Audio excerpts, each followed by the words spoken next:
Hey there folks, Joe here from Wanda Farm. So today we're going to tackle that question, okay, I want to buy that half a cow, but I don't have the freezer space. So we're going to talk about freezers and storing it.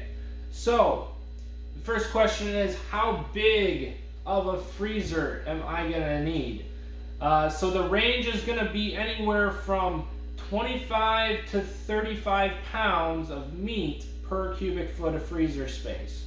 So if you're buying, let's say a quarter of a cow, which is going to be about 120 pounds of meat plus or minus, you should figure you're going to need about 4 cubic feet of freezer space. So half a cow, just double that. You're going to need 8 cubic feet of freezer space for a half a cow.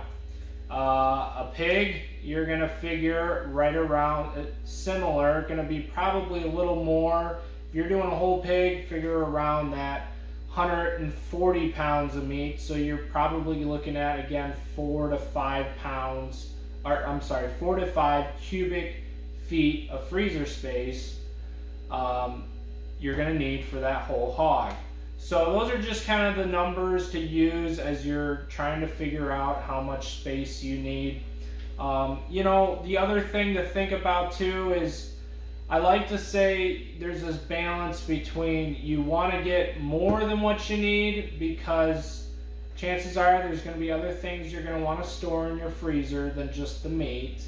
But you don't want to get too big, because ideally you want to have the freezer space as full as possible to be the most efficient with it, and everything is going to stay frozen and fresher for longer, and if there's more product in the freezer, if that makes sense. The other question is kind of how long. You should probably figure on storing your meat for no longer than 1 year. I mean, I'm not saying, hey, after 1 year throw meat out. We've eaten meat 2-3 years old before with no problems. But as you're making your purchase, say you figure, hey, we're probably only going to eat a quarter cow over the next year versus a half, well then just get the quarter cow. Don't plan too far in advance. So I always recommend just plan for 1 year's supply for capacity. Okay, so then let's move on to upright or the chest freezer. So some of the advantages you're going to find here with the chest freezer is you're going to have more usable space. The reason I give that range of 25 to 35 pounds is it's going to depend on the meat. I mean, most meats are about the same, but it's going to depend on like the cuts of meat, because some are oddly shaped, and some cuts are easy to stack and be really efficient with the space, and some are going to have gaps. The other reason too is because of the freezer. And with these chest freezers, because you're stacking the meat on top of each other, you're really efficient with the space. And if you have a chest freezer, you can probably figure that 25 pounds of meat, or I'm sorry, 35 pounds of meat per cubic foot of freezer space. The other nice part about these chest freezers are you're going to find the cold air is all going to stay at the bottom. So every time you open this door, you got all the warm air coming out first, and the cold air tends to stay at the bottom. Heat rises. So that's the advantage on these, is you're not getting warm air on your meat necessarily as easy. The other nice part about this door is they're heavy. They're not necessarily light. Like this one is a newer freezer, so it's spring loaded, which makes it kind of easy to pop open. But these things are usually heavy. It's not like a little kid can easily pop these things open. So the disadvantage of these is they're not very organized. You're going to find when you're putting your product in there, you're going to have to dig through things to get to another cut, and it just is the disadvantage of it. Unfortunately, it's not the easiest freezers to organize. Now you can get creative. I've seen people have like little containers, like milk crates or different kind of plastic containers, or they find these like dividers and they put dividers in there, and you know, you can get creative with trying to organize it.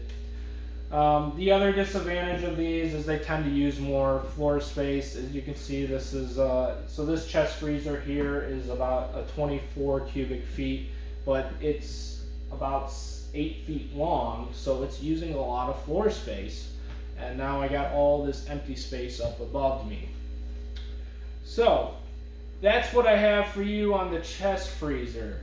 Next, let's move over and I'll show you what our upright freezer looks like. Okay guys, right here I'm standing next to our upright freezer. So these upright freezers are nice.